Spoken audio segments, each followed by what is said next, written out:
Hola, ¿me escuchan? Buen día.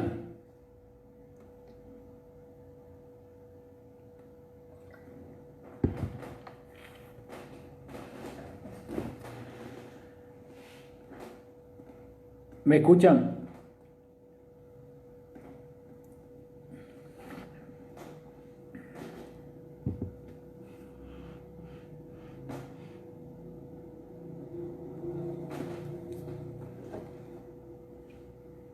Vamos a esperar que se agreguen un poco más los, los alumnos. Ya hay 11 y vamos a empezar la clase recuperatoria de la comisión 2. Pero en realidad ya va a aparecer para todos, ¿no es cierto? Para todos los miembros del grupo. La idea es hacer un breve repaso por los contenidos de la unidad 2 del programa, pero también voy a aprovechar la oportunidad para hacer repasos de la unidad 3, sobre todo las fuentes del derecho, ¿no es cierto? Que es tan importante porque esos contenidos generalmente son requeridos en materias posteriores. Y si ustedes van, por ejemplo, a derecho privado, lo que antes era Civil 1, se van a dar cuenta que les van a pedir los conceptos de ley, de doctrina, de jurisprudencia, de precedente, de costumbre. Entonces, como eso está relacionado con la unidad 3 y a su vez son conceptos jurídicos fundamentales, los que corresponden a la unidad 4 del programa, es preferible que hagamos un breve repaso, ¿no es cierto? Cuando hablamos de ley como un concepto fundamental y como una fuente del derecho, también hacemos referencia a una norma, a una regla, a un mandato, a un estándar. Son todos conceptos que pueden ser utilizados como sinónimos, tal cual lo dice George Henry von Wright, ¿no es cierto? Pero tenemos que distinguir, cuando hablamos de ley, básicamente lo que es la ley natural de lo que es la ley jurídica. La ley natural pertenece al mundo de la causalidad, al mundo del ser. En cambio, la ley jurídica, como bien lo establece Kelsen, pertenece al mundo del deber ser. Y dentro del deber ser lógico, deber ser axiológico, cuando hablamos de la ley jurídica, hablamos generalmente de un deber ser lógico. La ley es una norma, ya saben ustedes lo que es una norma, ¿no? Que es general, no hay leyes particulares. La ley es una ley general que es establecida, eso tiene relación con la positividad, ¿no? Que es establecida por el órgano competente que es el legislador. Quien hace la ley es el legislador. Entonces, cuando se le pide un concepto de ley jurídica, está bien que ustedes digan que la ley es una norma general establecida mediante la palabra, que generalmente es una palabra escrita, por el órgano competente, es decir, por el legislador. Esta es la definición que da hasta Lyon en su texto. Pero cuando hablamos de ley jurídica, tenemos que distinguir dentro de todos los conceptos que están involucrados cuáles son los pasos de formación de la ley y quiénes son los órganos competentes para la formación de la ley. Los pasos son iniciativa, discusión, sanción, aprobación, promulgación y publicación. Los tres primeros pasos, esto es iniciativa, discusión y sanción, se dan dentro del Congreso en nuestro caso, dentro de lo que se denomina genéricamente Parlamento, dentro del Poder Legislativo. Ahora, en la elaboración y en la estructuración de la ley, interviene también el Poder Ejecutivo como colegislador. Es decir, una vez que se sanciona la ley por el Poder Legislativo, según nuestra Constitución, el acto de sanción lleva la firma del presidente de la Cámara de Diputados, del presidente de la Cámara de Senadores y refrendado por los secretarios. Ahí queda sancionada la ley. La ley pasa al Poder Ejecutivo para su aprobación, promulgación y publicación. Es decir, que estos tres últimos pasos, los hace el Poder Ejecutivo en el carácter de colegislador. Es cierto que quien hace la discusión de todos los pormenores o todo el articulado de la ley es el Poder Legislativo, pero necesariamente el Poder Ejecutivo interviene en el proceso de formación de la ley. Y yo generalmente pido en los exámenes a los alumnos que esquematicen un trámite simple de aprobación de la ley. Y este trámite simple de aprobación de la ley se resume en los tres primeros pasos y en la intervención del Poder Ejecutivo. Trámite simple, la iniciativa, que puede ser parlamentaria, ya hemos dicho, o dentro del Parlamento o extraparlamentaria, puede ser una iniciativa de un ministro o de alguno de los ministros del Poder Ejecutivo, se aprueba la ley por una de las cámaras y pasa a la otra cámara también para su discusión. La aprobación generalmente requiere una mayoría, ¿no es cierto? No es una aprobación que requiere de un quórum especial. Una mayoría, una simple mayoría, a veces en algunos casos una mayoría absoluta, y pasa a la otra cámara para su discusión. En la otra cámara se discute, generalmente si se aprueba sin modificaciones o sin correcciones, pasa sancionada al Poder Ejecutivo. Una vez que la ley sancionada por el Congreso pasa al Poder Ejecutivo, el Poder Ejecutivo tiene tres posibilidades. La primera de ellas es la más normal, aprobar, ¿no es cierto? Para eso dicta un decreto. El Poder Ejecutivo dicta decretos, mientras la ley es de la órbita o de la competencia del Poder Legislativo, el Poder Ejecutivo dicta decretos. Y vamos a ver cómo se clasifican estos decretos.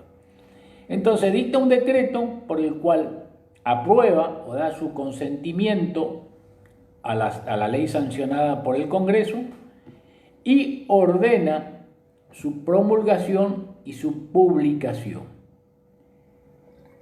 Este es el trámite simple, el que no tiene ningún tipo de inconvenientes, pero el trámite de formación de la ley puede tener adiciones o correcciones dentro del mismo Parlamento. Esto está previsto en la Constitución, yo les pedí que estudien el artículo 77 en adelante.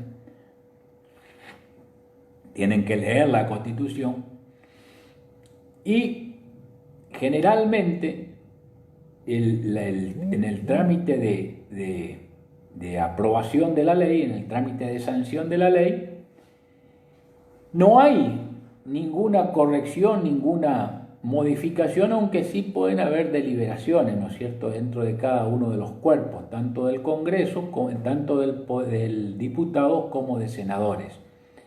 Pero cuando pasa al Poder Ejecutivo, el Poder Ejecutivo generalmente aprueba mediante el dictado de un decreto, pero también puede dejar pasar 10 días útiles, dice la Constitución, con lo cual el proyecto, la ley sancionada por el Congreso, queda automáticamente aprobada por el Poder Ejecutivo y este tiene que promulgarla y tiene que mandar a su publicación. Eso se denomina aprobación ficta de la ley, es decir, es una aprobación tácita de la ley, pero es aprobación al fin.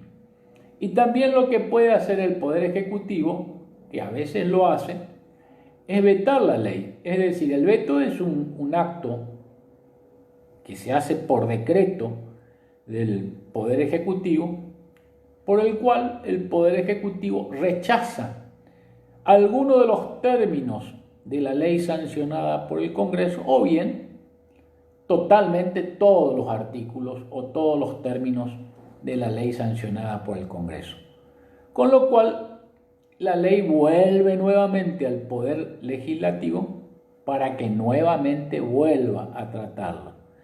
Lo que siempre tiene el Poder Legislativo es un privilegio de hacer prevalecer su voluntad legislativa con un quórum especial. Para ese caso, como bien lo dice la Constitución, debe tener 2/3 de los miembros presentes, es decir, el voto afirmativo de los 2/3 de los miembros presentes en cada Cámara. Y con ese procedimiento, la ley tal cual ha sido sancionada por el Congreso, por el Poder Legislativo, pasa al Poder Ejecutivo en los mismos términos únicamente para que sea promulgada y para que sea publicada. ¿Dónde se hace la publicación? La publicación se hace en el Boletín Oficial. ¿Y desde cuándo son obligatorias las leyes? En principio, las leyes son obligatorias desde su publicación y desde el día en que ellas se establezcan. El Código Civil habla de la publicación de las leyes en general y dice que las leyes son obligatorias 8 días después de haber sido publicadas. Si designan tiempo, es absolutamente desde el tiempo que la ley designa. Es decir, para que ustedes entiendan, una ley puede establecer el periodo a partir del cual, o el término a partir del cual entrará a regir. Por ejemplo, una ley puede decir, esta ley va a empezar a regir a partir del 1 de enero del 2021. En consecuencia, es desde ese día en que la ley va a estar en vigencia. Recuerden ustedes los conceptos normativos, ¿no es cierto?, de validez, vigencia, de positividad y eficacia. Entonces, una ley está vigente mientras no ha sido derogada. Las leyes pueden ser derogadas en todo o en parte por otras leyes. El Poder Ejecutivo no puede derogar una ley del Congreso, aunque sí, como ustedes ven, en periodos excepcionales o de urgencia, el Poder Ejecutivo puede dictar decretos de necesidad y urgencia, que se denominan o se conocen comúnmente como DNU. Los DNUs, los decretos de necesidad y urgencia, se dictan en tiempos excepcionales. Por ejemplo, en tiempo de pandemia, ustedes saben que estamos regidos por un decreto de necesidad y urgencia. Y generalmente establece la Constitución que los decretos de necesidad y urgencia tienen su periodo de validez y eficacia cuando el Congreso está en receso, sobre todo cuando la facultad o la materia sobre el cual se expide el decreto de necesidad y urgencia es materia que generalmente por la Constitución se le asigna al Congreso. Ustedes también saben que corresponde al Congreso toda la materia que está específicamente establecida en el artículo 75 de la Constitución, en varios incisos, ¿no es cierto? Esa es la materia que corresponde al Congreso y que ustedes ahora solamente necesitan saber la mención, pero seguramente cuando pasen a derecho constitucional se le va a pedir expresamente cuál es la materia sobre la cual el Congreso puede expedirse o dictar las leyes. Con relación a los decretos, que son normas que emanan del Poder Ejecutivo, los decretos se clasifican en simples decretos, por ejemplo, un decreto que aprueba una ley, o pueden ser pueden ser también decretos que otorguen una jubilación, por ejemplo, una pensión a una persona, una jubilación nacional, una pensión o que establezca un determinado subsidio. Siempre los decretos se expiden, los simples decretos, sobre aspectos individuales, ¿no es cierto? En cambio, el decreto de necesidad y urgencia se expide sobre asuntos generales y que generalmente también, valga la redundancia, corresponde o es materia arreglada del Congreso de la Nación. Pero hay otros decretos. Están los decretos reglamentarios de las normas o de las leyes, que son aquellos decretos que dicta el Poder Ejecutivo para elaborar lo que, para que ustedes tengan una idea, se denominan los detalles, es decir, la letra chica de la ley. Pero ¿cuál es la limitación que tiene el Poder Ejecutivo al dictar estos decretos reglamentarios de la ley? La limitación que tiene es de no alterar el espíritu o la intención del legislador, si se puede hablar de alguna intención legislativa, que tuvo al dictar la norma general. Es decir, si por ejemplo el Poder Ejecutivo se establece o se expide sobre una determinada materia responsabilidad, el poder legislativo, se expide sobre una determinada materia porque puede ser responsabilidad contractual, el Poder Ejecutivo, al reglamentar la ley, no puede regular otras materias más allá de la responsabilidad contractual. Es decir, no puede regular, por ejemplo, lo que es materia de responsabilidad en materia de seguro, por ejemplo, o que eso es una legislación especial, o no puede regular, por ejemplo, otros contratos no previstos en el Código Civil. Es decir, que la materia la da el Poder Legislativo y la letra chica la establece el Poder Ejecutivo, cuidando de no modificar lo que ha sido intención expresa del legislador al dictar la norma general.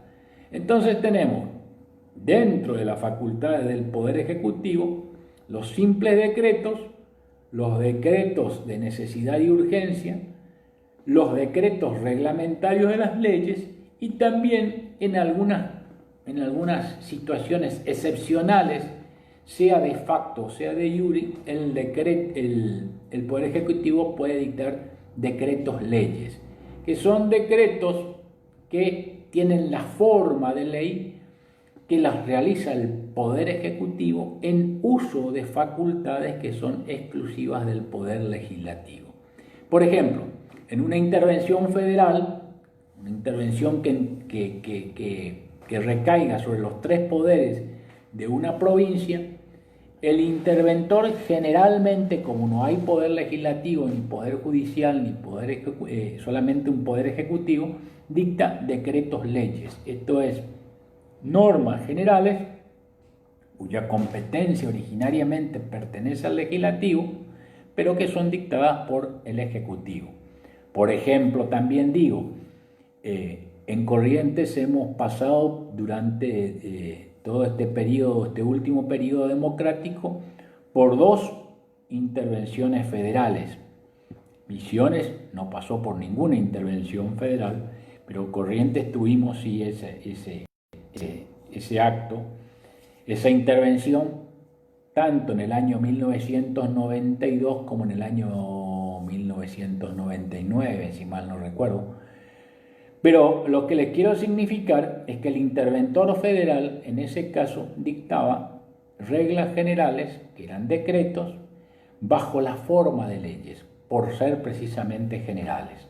Entonces, para que ustedes conceptualmente tengan una idea, las leyes siempre y por principio son generales. Es muy difícil que haya una ley individual que se refiera a un caso concreto o a una persona en forma concreta. Y los decretos siempre son individuales, salvo los decretos de necesidad y urgencia y salvo los decretos leyes y decretos reglamentarios de las leyes. Pero siempre el decreto es una norma que se refiere a una situación particular, ¿no es cierto? Y esa es otra diferencia entre la ley y el decreto.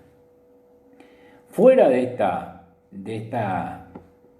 esta norma general como fuente del derecho, que es una norma principal, ¿no es cierto? Una fuente principal de derechos, en todas las legislaciones conocidas o en todos los ordenamientos jurídicos hay leyes. Fuera de eso están las costumbres, que ustedes saben ya cuál es el concepto de costumbre. La costumbre es una norma general también, pero que se establece por la repetición de conductas con conciencia de la obligatoriedad. En la costumbre hay un elemento objetivo, ¿no es cierto? Un elemento objetivo que es la repetición de conductas y un elemento subjetivo que es la conciencia de que esa repetición de conducta es de alguna manera obligatoria, es decir, que lo tenemos que hacer. Y también se piensa, erróneamente a mi juicio, de que en la actualidad la costumbre no tiene ninguna trascendencia como fuente del derecho. Lo cierto es que la costumbre es muy importante como fuente de derecho, porque muchas legislaciones, cuando hay asuntos no reglados, se basan en la costumbre para tratar de normar la conducta en adelante de conformidad con las costumbres, los usos y las prácticas, ¿no es cierto?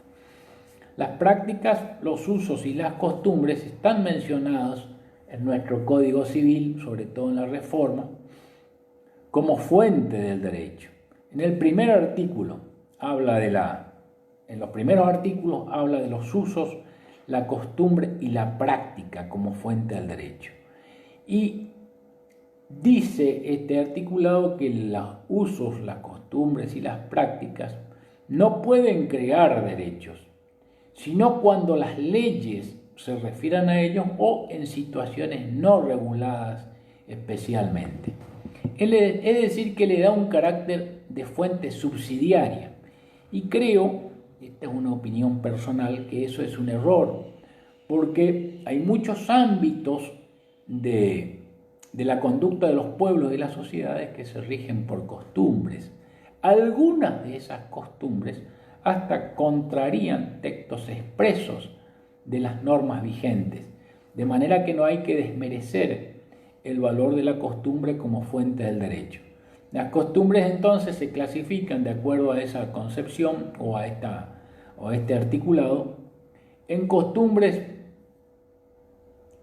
según la ley, propter legis, costumbres fuera de la ley y costumbres contra la ley, contra lege. El Código Civil y Comercial acepta como fuente del derecho solamente las costumbres según la ley y las costumbres que están fuera de la ley. Es decir, que de alguna manera no están reguladas. Son conductas que no están previstas en el ordenamiento jurídico. Y no acepta como fuente del derecho las costumbres contra la ley. Yo insisto que hay muchos ejemplos de costumbres contra la ley que deben ser aceptadas, ¿no es cierto? Siempre cito como ejemplo de derecho consuetudinario todo el cúmulo de costumbres que se dan dentro de las poblaciones aborígenes, en los que, por las condiciones de estos pueblos y de la forma como van desarrollando su vida comunitaria, el ordenamiento jurídico nacional les llega, pero no los llega de manera plena, porque la vida comunitaria se rige por sus costumbres, sus prácticas, que son prácticas ancestrales. Y muchas veces nosotros mismos establecemos costumbres que van contra la ley, específicamente, y que no son materia de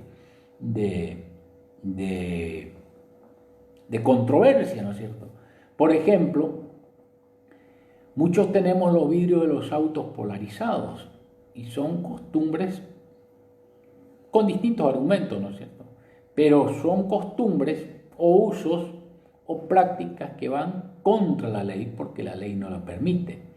Entonces, de alguna manera esas costumbres son relevantes para el derecho. El Código Penal, siempre cito esto como ejemplo, el Código Penal castiga la usura, es decir, una desproporción en el cobro de intereses que es exagerada, ¿no es cierto? Pero lo cierto también es que en la práctica comercial los intereses son exorbitantes. Pensemos, por ejemplo, la falta, bueno, ahora ya está más limitado, pero la falta de regulación casi expresa con relación a los intereses que cobran las tarjetas de crédito cuando hay descubiertos, o por el solo hecho de ser tarjetas de crédito. Piensen ustedes en algunos intereses exorbitantes que cobran algunos bancos cuando hay descubiertos en cuentas corrientes. De manera que esas costumbres y esas prácticas que de alguna manera internamente están reguladas, contrarían expresas normas de derecho.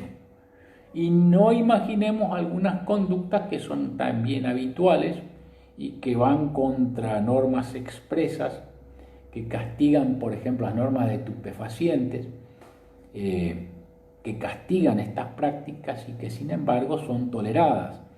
Hagan ustedes referencia o imaginen el coqueo en Salta, que es una actividad muy peculiar, ¿no es cierto? Que todos los salteños y todos los jujeños tienen hojas de coca y sin embargo la coca está calificado como un estupefaciente. Y siempre pongo como ejemplo, si apareciera una prohibición, esto es hipotético, ¿no es cierto? Si apareciera una prohibición para que se tome mate por ser o por contener alguna sustancia que sea estimulante, y seguramente muchos de nosotros no haríamos caso a esa prohibición e igual tendríamos que consumir. Fíjense ustedes que de alguna manera hay ciertas prácticas que están siendo toleradas por la comunidad y que sin embargo contrarían expresas normas legales. Y siempre les invito a que ustedes den como ejemplo en los parciales algunas prácticas que ustedes imaginan y que contrarían expresas normas legales. Le digo a los alumnos que en algunos lugares inhóspitos, por ejemplo, hay mucha gente que para resguardarse tiene tenencia de armas de guerra y eso va contra expresas normas legales. Ahora bien, ¿hasta qué punto o desde qué perspectiva o de qué manera esas prácticas que van en contra de expresas normas legales pueden ser toleradas? De manera que la costumbre, y a esto iba, es una fuente muy importante dentro del derecho. Y hay costumbres que son identificables a nivel nacional y costumbres regionales. Por ejemplo, hay una costumbre que puede ser identificada a nivel constitucional.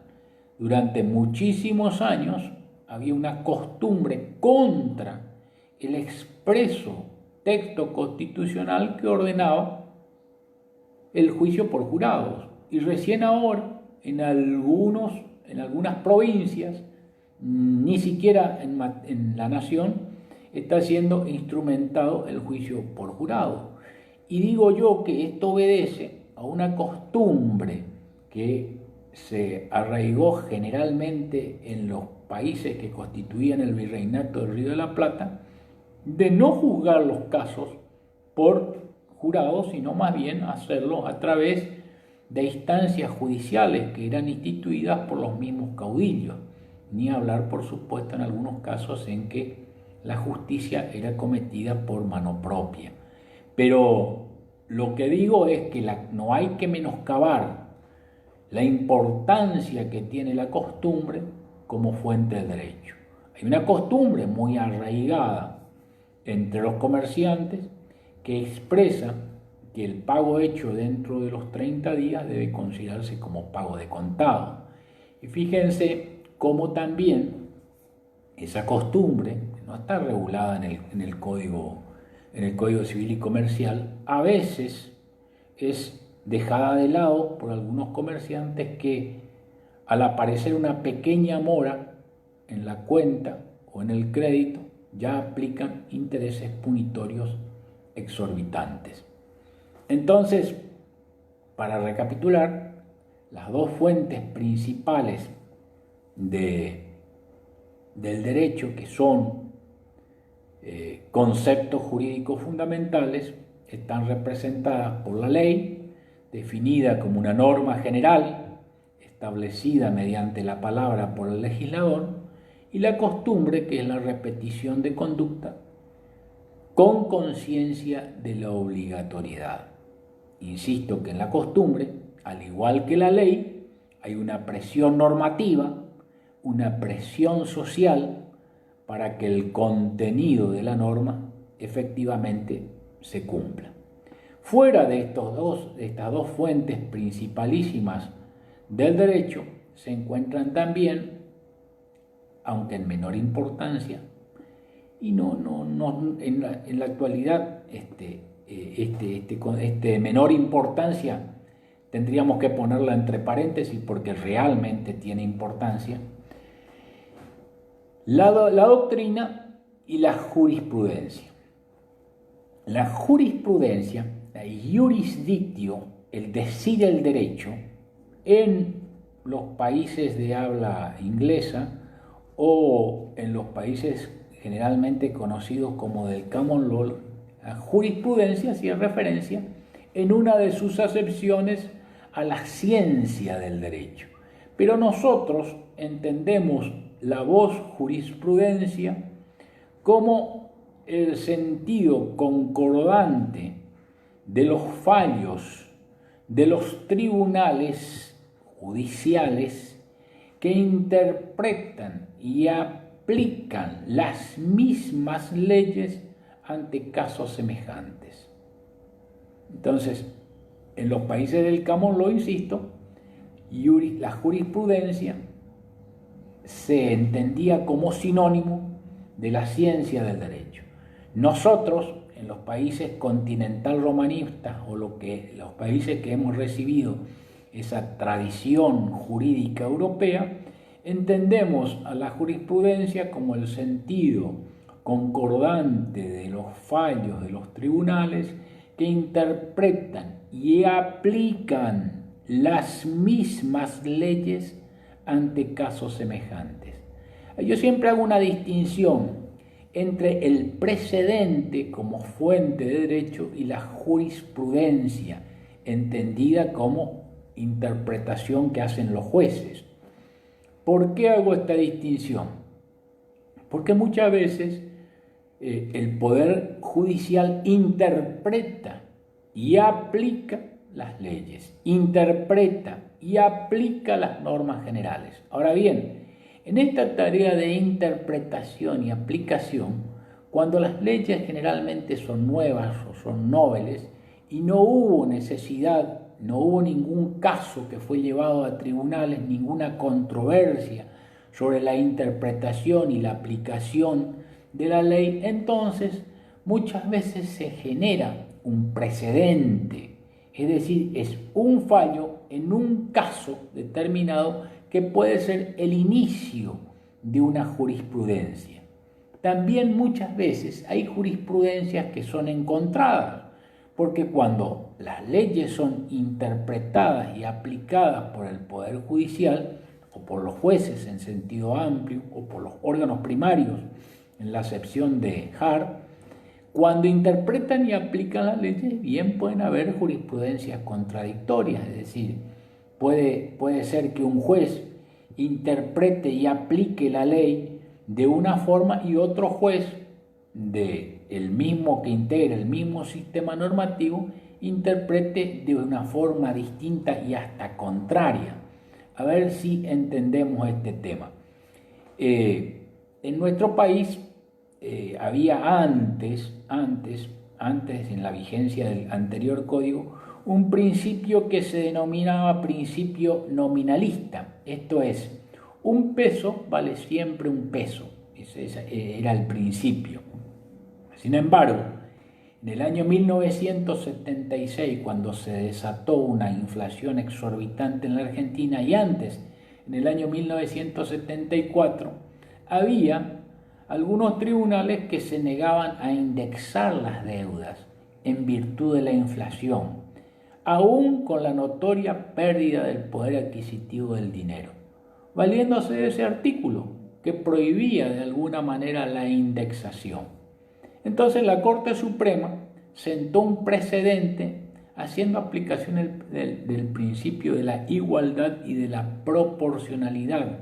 Es decir, lo que el deudor debía en una época tenía que ser abonado en épocas distintas y en virtud de la indexación en el valor que equivaldría como si fuese una referencia inmediata a la época en que se originó la obligación. De manera que ahí sentó un precedente y a partir de ahí las deudas fueron indexadas a pesar de la vigencia del principio nominalista. Les doy otro ejemplo. En nuestro país ustedes saben que existe la prohibición de tenencia de estupefacientes. Sin embargo, hay algunos tribunales que castigan una determinada posesión de estupefacientes como que está contrariando o por lo menos que está incurriendo en la actividad delictual penada. Y hay algunos tribunales que interpretan que una tenencia de un estupefaciente para consumo personal no es punible. Eso se originó en un precedente que ha sido dictada por la Corte Suprema de Justicia de la Nación. Por eso yo siempre les recomiendo a los alumnos que ingresen en la página de la Corte Suprema de Justicia de la Nación y vean y lean cuáles son los casos novedosos que examina el máximo tribunal de la Nación. ¿Por qué? Porque generalmente esos casos novedosos son casos donde se pone en tensión todo el ordenamiento jurídico y que generalmente originan como precedente la elaboración de una jurisprudencia. ¿Por qué? Porque la Corte Suprema de Justicia de la Nación dice que es en la medida en que es Tribunal Supremo, les dice a los tribunales inferiores de todo el país que estos tribunales inferiores tienen la obligación moral de seguir el sentido de los fallos de la Corte Suprema de Justicia de la Nación. ¿Por qué esto? Porque cada juez, por humilde que sea, un juez letrado de cualquier localidad del interior del país, puede interpretar y aplicar la norma de la forma que él entienda, haciendo uso de su sana crítica racional. Pero ¿cuál es el problema? Si ese asunto llegase a conocimiento de la Corte Suprema de Justicia de la Nación, seguramente es el criterio que va a prevalecer. Entonces, por elementales razones de economía procesal, se dice que los jueces inferiores tienen la obligación moral de seguir los fallos del Supremo Tribunal de Justicia de la Nación. De ahí que sea importante lo que dicen los jueces o los máximos jueces de justicia de la Nación en sus fallos, porque de alguna manera están guiando nuestra conducta, nos están regulando. Y fíjense la importancia que tiene el sentido de los fallos del Supremo Tribunal de Justicia de la Nación, que muchas instituciones jurídicas tuvieron su origen precisamente en fallos y en precedentes de la Corte Suprema. Le doy dos ejemplos. Toda la problemática del amparo fue originada en un precedente de la Corte Suprema de Justicia de la Nación, en el caso Coti y en el caso Siri, que ustedes van a estudiar en Derecho Constitucional. Y a partir de ahí, cualquier persona que se veía amenazada en el ejercicio o en el uso de sus derechos podía ampararse ante cualquier tribunal del país recurriendo a ese precedente preciso de la Corte Suprema de Justicia de la Nación. Luego ya no fue necesario, sino que lo que dijo la Corte de alguna manera fue receptado por los poderes legislativos de las provincias y por el poder legislativo de la nación, y cada una de las provincias y el poder legislativo de la nación han regulado lo que se denomina la ley de amparo. Con la reforma del año 1994, esto lo saben porque ustedes lo han estudiado, se ha consagrado específicamente como una herramienta de protección de derechos individuales tanto el habeas corpus y el amparo y el habeas data. De manera que aquello que se originó en un precedente luego fue trasladado a la legislación. Aquello que fue interpretado según parámetros de la Constitución Nacional y según criterios del máximo tribunal fue consagrado explícitamente en una norma legal. Por eso digo que la jurisprudencia tiene un enorme valor y los precedentes también tienen un enorme valor. No digo entonces que sean menos importantes que la ley, yo le asigno un gran valor. Y el valor que tiene el precedente o lo que dicen los tribunales en los países del Common Law es mayor aún. ¿Por qué? Porque en nuestra tradición jurídica, la Corte Suprema de Justicia de la Nación debe expedirse sobre casos concretos, no sobre casos generales. En cambio, en la tradición jurídica de los países del Common Law y sobre todo en los Estados Unidos, lo que dice la Suprema Corte de Justicia de los Estados Unidos se expande a todo el ordenamiento jurídico del país como si fuese una regla general. En cambio, en nuestro país, lo que dice la Corte en muy raros casos se expande de la misma manera que hace la Corte Suprema de Justicia de los Estados Unidos. Yo puedo citar el precedente del caso Halabi o Halabi, según algunos autores, donde se promovió una acción colectiva, es decir, un individuo promovió lo que se denomina procesalmente acción colectiva, que ampara a todos los de una clase. Y a partir de ahí empezó también a gestarse lo que se denomina, y ustedes van a estudiar en Derecho Constitucional o Derecho Procesal, como acciones de clase. Pero yo no les quiero confundir en esta instancia de introducción. Lo que sí les quiero decir es que la jurisprudencia tiene una enorme importancia como fuente del derecho y que hay que distinguir la jurisprudencia del precedente.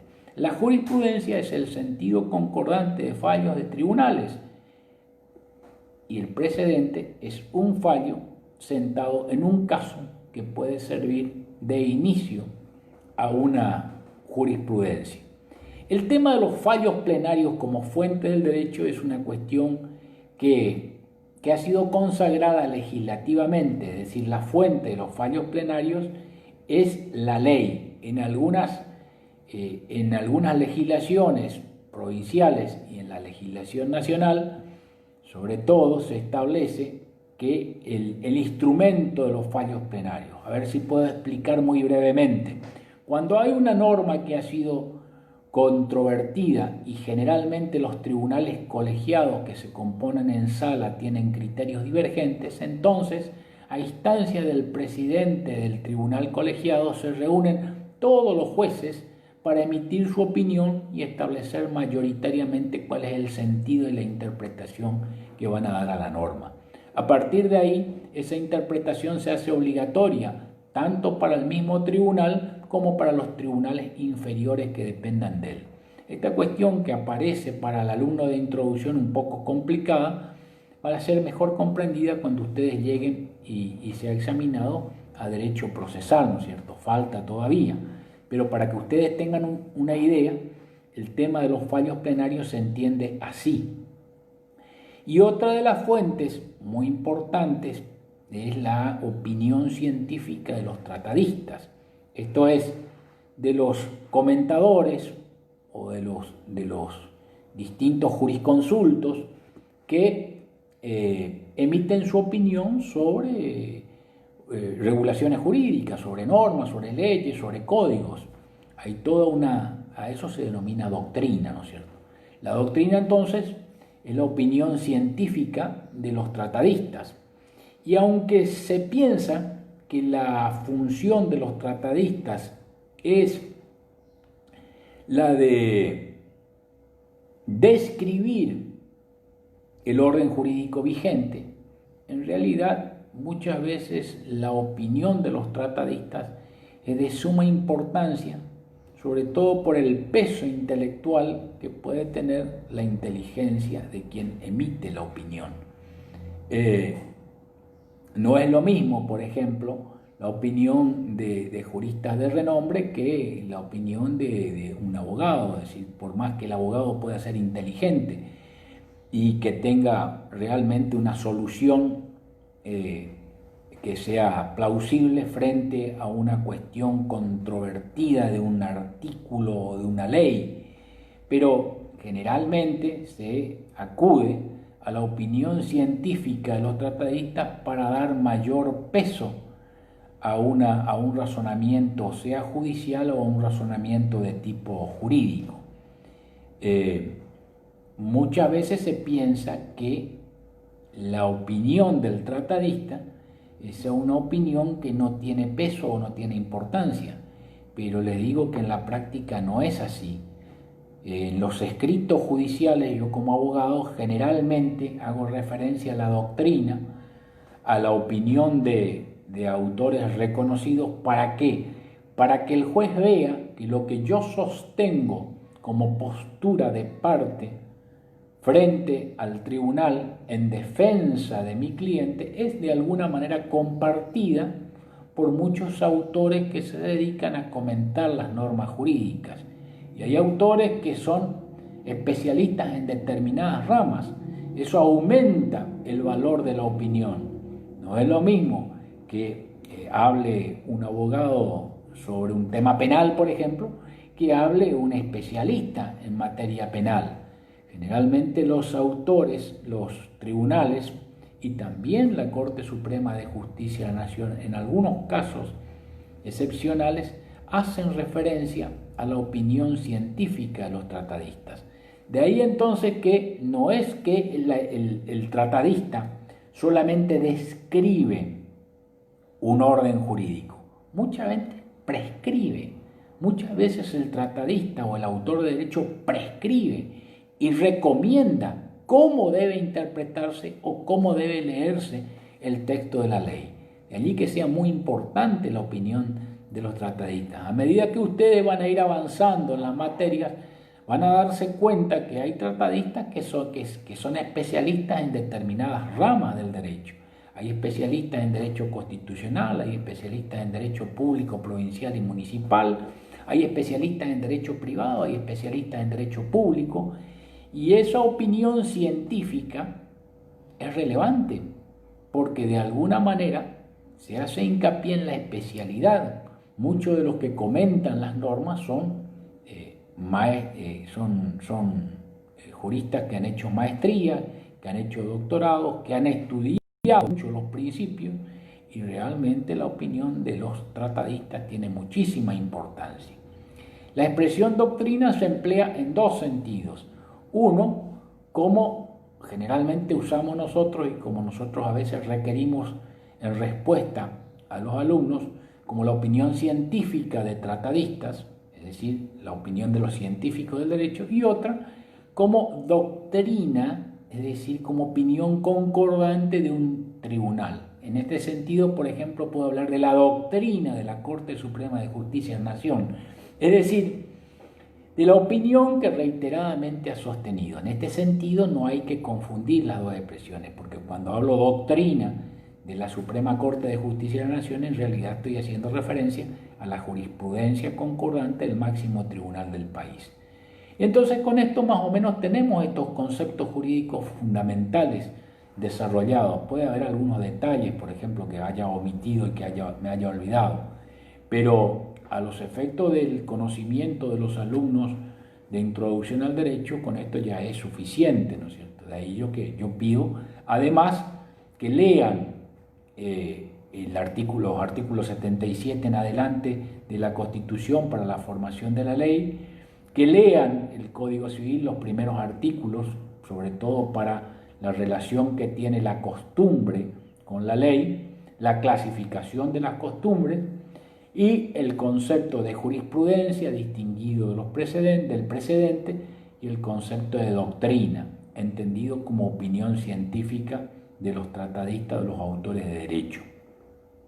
Pero además de estos conceptos fundamentales, es obvio que el programa tiene muchos otros conceptos fundamentales que ustedes deben saber.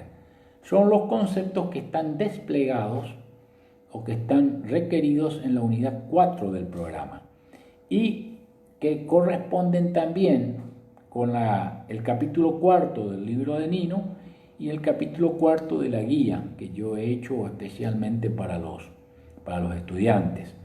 Ahí se enfoca el estudio de estos conceptos fundamentales como materia de estudio de la teoría general del derecho. Es decir, cuando hablo de la teoría general del derecho como parte de la filosofía del derecho, hago referencia al estudio de los conceptos jurídicos fundamentales del derecho. Esto es, los conceptos que están requeridos en la unidad 4 del programa y también en la unidad 4 del programa vigente de filosofía del derecho.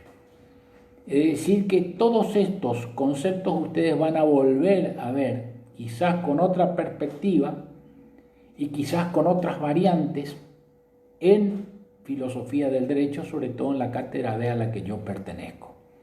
¿Cuáles son esos conceptos? Y son conceptos básicos, empezando por el concepto de derecho, que nosotros tanto hemos elaborado desde la primer clase.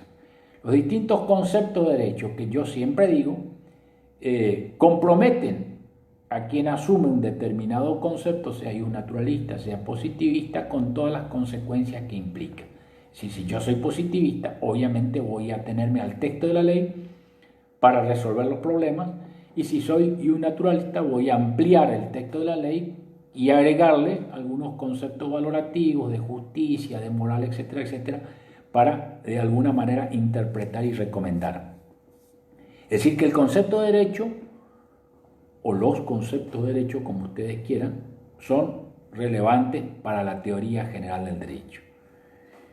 Pero además hay otros conceptos, el concepto de relación jurídica, de deber jurídico, de derecho subjetivo, de ordenamiento jurídico, de acto y hecho antijurídico, de acto antijurídico, el concepto de sanción, coacción y de coercibilidad, que ustedes ya conocen, el concepto de responsabilidad, el concepto de competencia y el concepto de sujeto y objeto de derecho. Son todos estos conceptos estudiados por la teoría general del derecho.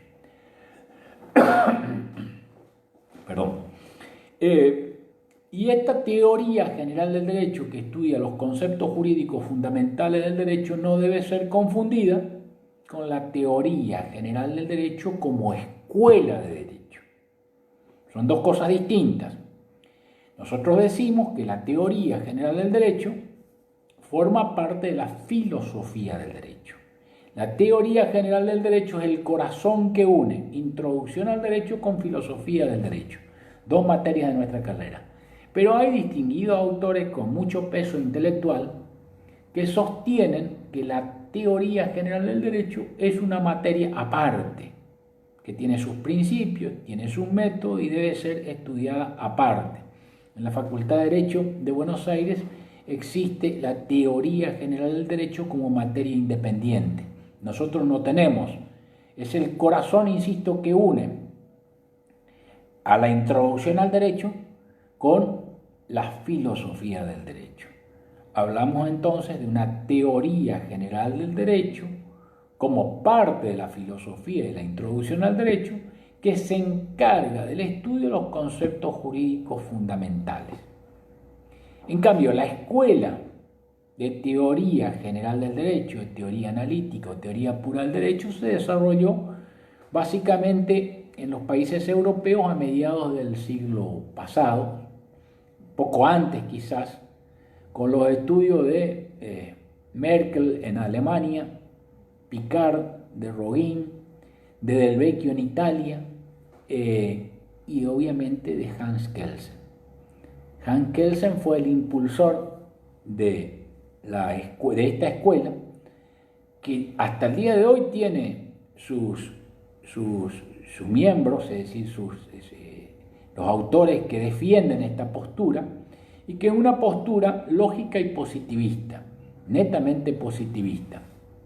Ustedes saben que la depuración que hace Kelsen implica dejar de lado los postulados del ser y dejar de lado los postulados valorativos y políticos, sobre todo los políticos, y quedarse únicamente con lo que establecen las normas jurídicas positivas como puro deber ser lógico. De manera que esta concepción hasta el día de hoy tiene sus predicadores y tiene sus predicamentos. Sin embargo, la teoría general del derecho, como parte de la filosofía del derecho, tiene sus funciones, que quizás sean distintas de la teoría general del derecho como escuela. Y siempre pregunto cuáles son las funciones de la teoría general del derecho como parte de la filosofía y introducción al derecho. Son las que establecen básicamente una investigación de los usos o de los conceptos más generales, cómo se utilizan, de qué forma son utilizados en la teoría, cómo existen divergencias entre los distintos teóricos, cómo puede reconstruirse o analizarse esas divergencias, cómo se pueden reflejar esas divergencias para que sean utilizados por los distintos autores y sobre todo cómo se deconstruyen esos conceptos para volver a construirlos. Y como siempre digo, para que ustedes entiendan, al hacer una casa tengo que tener los cimientos y tengo que tener la base. No voy a empezar la construcción de una casa por un techo. Eso sería en todo caso la culminación, ¿no es cierto? En cambio, los conceptos jurídicos fundamentales son los cimientos de la casa. Son esos conceptos que son básicos, que van a afirmarme en la construcción de todos otros conceptos, o por ejemplo en la construcción de la casa, si vale esta metáfora y el ejemplo. Ahora, cuando voy construyendo esta casa, puedo construirla básicamente de paredes, y ahí ya empiezan las divergencias, o lo particular, ¿no es cierto? Esas paredes, ¿cómo las voy a hacer? ¿Las voy a hacer de cemento, con ladrillo? ¿La voy a hacer con madera? ¿O la voy a hacer a través de nuevos elementos? O inclusive hasta el tergopol, ¿no? Pero eso ya sería algo más particular. Y a medida que voy construyendo la casa, voy viendo cuáles son las herramientas o los elementos que a mí me van a servir, ¿no? Para seguir en la construcción, o por lo menos para moverme en ese ambiente, hasta llegar a tener mi casa. Ya tengo todos los conceptos, pero a veces alguno de esos elementos falla, es decir, no anda bien. No anda bien el agua, no anda bien el agua caliente, si es que tengo agua caliente. No va al tanque el agua, o por ejemplo puedo tener fallas en la energía, o por ejemplo puedo tener fallas en la distribución. Bueno, entonces ahí empieza el concepto de deconstrucción. Tengo que ver qué anda mal para volver a construir y volver a hacer algo que realmente me sirva. Bueno, así son los conceptos fundamentales del derecho. Todos van a emplear estos conceptos fundamentales del derecho. El derecho, por ejemplo, está lleno de relaciones jurídicas. La vida en sociedad está lleno de relaciones jurídicas. Es un concepto básico. Ahora, cuando yo me voy a comprar una cerveza, por ejemplo, esa es una relación jurídica comercial. Cuando yo pido la escritura de mi casa, esa es una relación jurídica civil. Cuando yo cometo un acto antijurídico y Dios no permita, puedo ir preso, esa es una relación jurídica penal. Hay distintas relaciones jurídicas, pero todas estas relaciones jurídicas se hacen dentro de un marco general, dentro de un ordenamiento jurídico. Por eso el programa les pide, como uno de los primeros conceptos jurídicos fundamentales, el concepto de derecho subjetivo y derecho objetivo. El derecho objetivo es el conjunto de normas jurídicas, es el ordenamiento jurídico de un país, es el sistema jurídico de un país. Y es más, hay un ordenamiento jurídico nacional y ordenamiento jurídico internacional que está básicamente conformado por tratados, por resoluciones de organismos internacionales. Habría que ver, y esto sí es un problema de la teoría general, si entre el derecho internacional y el derecho nacional hay conexiones. Si de alguna manera los derechos nacionales forman parte del derecho internacional, o el derecho internacional es un derecho que está en la cúspide de todos los derechos y da fundamento a todos los derechos. Pero ¿de qué manera da fundamento a todos los derechos? De manera coercitiva. ¿Hay sanciones internacionales? Me pareciera que no. Muchas veces las sanciones internacionales no tienen efecto. O esas sanciones internacionales, la guerra básicamente es una sanción internacional, ¿no es cierto? Es un castigo. Y todas las guerras se hacen con el ideal de justicia. Casi todas las guerras dicen que son realizadas bajo ideales de justicia. Todas las guerras se pretenden justas, ¿no es cierto? Y muchas veces quien inicia una guerra es sancionado porque la pierde. ¿Y de qué manera las otras sanciones internacionales pueden condicionar la vida de un país? Cuba es un país que ha sido sancionado internacionalmente y sin embargo los cubanos siguen su vida en forma normal. ¿De qué manera, por ejemplo? A mí se me ocurre, el país que originó el virus, la pandemia, me parece que tiene que indemnizar de alguna manera a todos los que vivimos. ¿Y de qué manera tendría que indemnizar? Tendría que indemnizar con ayuda internacional. Ahora, ¿de qué manera o de qué forma se le puede pedir esa ayuda internacional a modo de indemnización o de castigo a quien originó la pandemia? Nosotros no tenemos nada que ver con el origen, sin embargo la sufrimos. Y digo, ¿no tenemos derecho a algún tipo de indemnización o de ayuda? A mí me parece que sí. A mí me parece que quien originó, por falta de control o por distintas causas, un mal que se ha expandido hacia todos los países, con culpa o sin culpa, ¿no es cierto? Pero con culpa porque hay un deber de vigilancia, un deber de control, y se ha expandido a todos lados y lo tenemos que sufrir en distintas restricciones individuales. Ahora digo yo, ¿los países no tienen derecho a alguna indemnización? No sé, es una cuestión que habría que pensar. Y digo, estos conceptos básicos sirven para reflexionar, ¿no es cierto? ¿Habría de alguna manera una asimilación entre las indemnizaciones de los países en general con una indemnización de tipo internacional?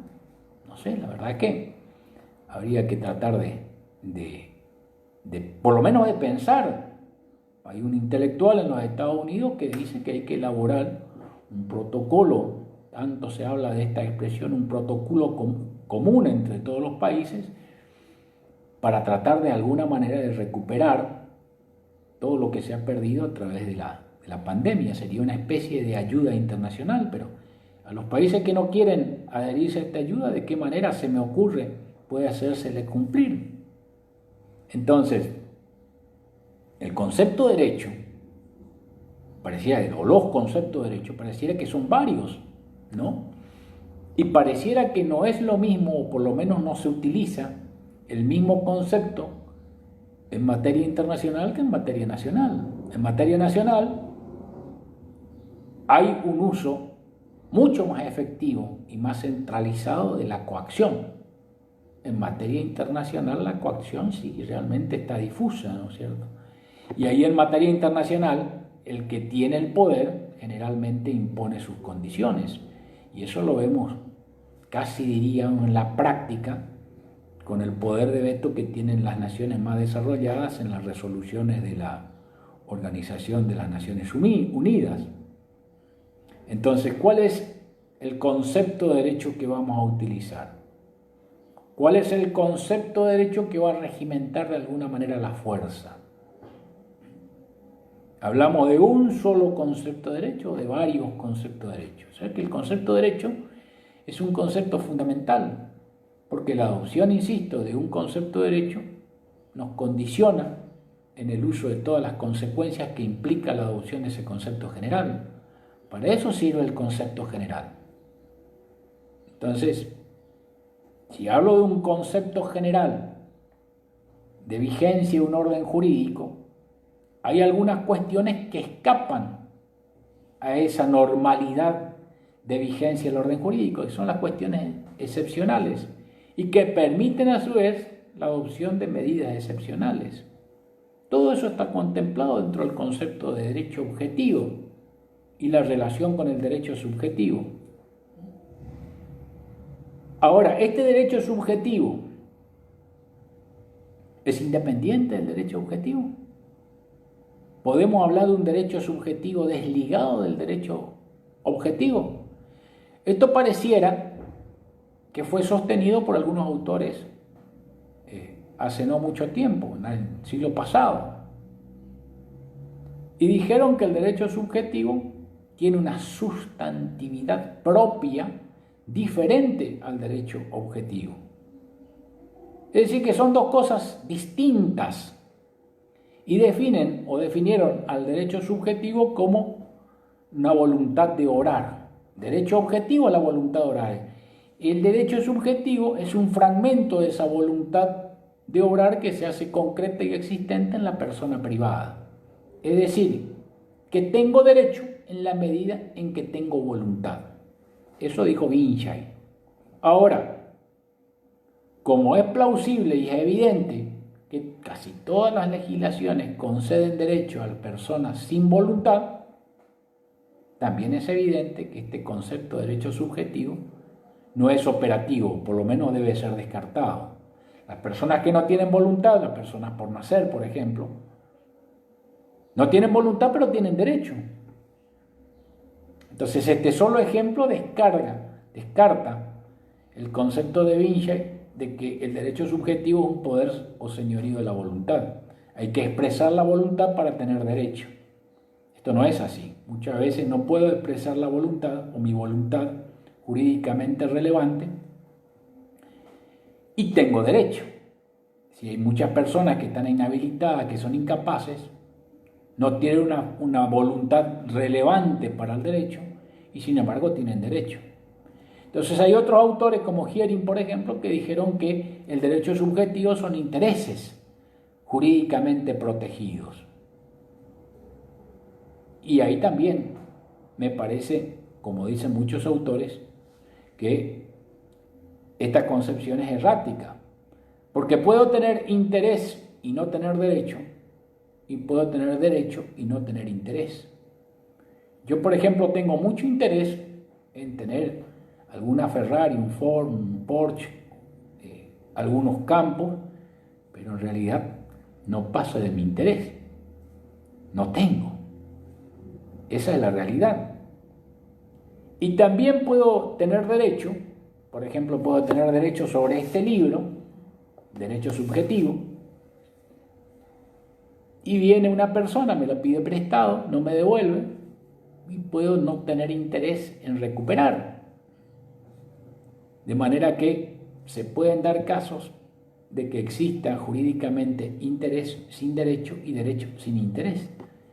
De manera que esta sustantividad del derecho subjetivo respecto al derecho objetivo debe descartarse porque generalmente las concepciones que sustantivizan el derecho subjetivo, es decir, la hacen material frente al derecho objetivo, pierden de vista que cuando yo tengo derecho, hay otra u otras personas que tienen deberes. Y esto constituye la relación jurídica. Yo tengo derecho, pero hay otras personas jurídicas que correlativamente tienen deberes. Si yo tengo derecho sobre este libro, derecho subjetivo, correlativamente todos tienen el deber jurídico de no perturbar el ejercicio de mi derecho. De manera que siempre que existe un derecho subjetivo, correlativamente hay deberes jurídicos. No hay derechos subjetivos per se. Y siempre, y esto lo ha hecho notar tanto Kelsen como Kossler, hay derechos subjetivos y relaciones jurídicas en la medida en que existe un ordenamiento jurídico que la contemple. Esto lleva también a otra cuestión, que es una cuestión política que está más o menos ahí escondida en la polémica entre el derecho subjetivo y el derecho objetivo. ¿Por qué? Está relacionado con el origen o con la prelación de los derechos. Porque si el derecho subjetivo es independiente del derecho objetivo y nace primero que el derecho objetivo, que el Estado jurídicamente constituido, entonces el Estado no puede negar los derechos. Si las comunidades aborígenes tienen derechos ancestrales y están constituidos antes de que aparezca el Estado jurídicamente constituido, el Estado, como nuestra Constitución, tiene que reconocer la vigencia de esos derechos subjetivos. Tiene que reconocerlos y tiene que dejar que de alguna manera esos derechos se desenvuelvan o esas relaciones jurídicas se desenvuelvan. Esa es la concepción de los derechos humanos. Los derechos humanos dicen que hay derechos que son innatos a la persona y que ningún Estado puede suprimirlos. Esa es la idea de los derechos humanos. En cambio, esa es una concepción denominada personalista. En cambio, si se dice que los derechos, que el Estado aparece antes que los individuos, es decir, que el Estado de alguna manera garantiza el desenvolvimiento de las relaciones jurídicas, entonces el Estado lo que puede hacer es suprimir derechos ahí donde hay, a su antojo, a su gusto y paladar. Es decir, nos puede decir, usted tiene derecho, usted no tiene derecho, a usted le reconozco tal derecho. ¿Por qué? Porque el Estado es fundamental y está antes que cualquier derecho individual. Entonces, esas son las concepciones transpersonalistas, las que hacen hincapié en el patrimonio del Estado, en la vigencia del Estado y de alguna manera en la concreción jurídica de un Estado que otorga derechos o niega derechos. Esas concepciones transpersonalistas son en esos dos extremos, entre las concepciones transpersonalistas y las concepciones personalistas, se mueven otras concepciones de tipo política que establecen relaciones entre el Estado y los particulares, entre las comunidades y el Estado, entre las sociedades y el Estado, hasta llegar a las concepciones anarquistas que pretenden suprimir directamente el concepto de Estado. Es decir, ¿por qué tengo que darle parte de lo que yo produzco al Estado? ¿Por qué tengo que darle parte de mi vida para que el Estado usufructúe? ¿Por qué tengo que establecer que mis relaciones jurídicas van a estar de alguna manera controladas por el Estado? ¿Por qué tengo que pedirle permiso al Estado para salir? ¿Por qué tengo que pedirle permiso al Estado para hacer actividades deportivas? Dentro de ese amplio campo de concepciones, dentro de ese amplio margen que dejan lugar a estas concepciones, se mueven otros ideales políticos que piensan o idealizan o pergenian otra función u otro rol del Estado frente a los particulares. Bueno, con esto más o menos queda desarrollado el primer punto. Yo no quiero más abundar en las distintas concepciones o en los distintos usos que se le da o las distintas acepciones de la expresión derecho subjetivo, según Kelsen y según el desarrollo de Nino, porque realmente estos conceptos jurídicos tienen que ser de alguna manera elaborados con mucha atención, ¿no es cierto? Y creo también que el desarrollo de una clase más allá de la hora y media, precisamente lo que hace es fomentar la desatención, sobre todo en estas clases virtuales en las que solamente una persona habla y no tiene posibilidad de interactuar o por lo menos de preguntar o de recibir consultas de los alumnos. Yo prefiero dejar el tema acá y desarrollar los otros conceptos fundamentales en otra clase de tipo virtual que también perfectamente puede ser desarrollada acá por el grupo del Face, que me parece que tiene la atención o por lo menos la preferencia de muchos alumnos, porque queda grabado y porque pueden recurrir al material en forma didáctica con posterioridad. Así que dejamos acá con el compromiso mío de que vamos a dar otra clase complementaria para completar la unidad 4, con el compromiso de ustedes de leer, obviamente de leer la unidad 4 del libro de Nino, en la unidad 4 de mi libro si quieren, y para tratar de alguna manera de comentar esto en el grupo y de más o menos seguir con el desarrollo del programa. Yo los saludo y nos veremos creo que en este fin de semana, porque tenemos nuevamente una clase por el Zoom. Muchísimas gracias por la atención y nos estaríamos viendo. Gracias.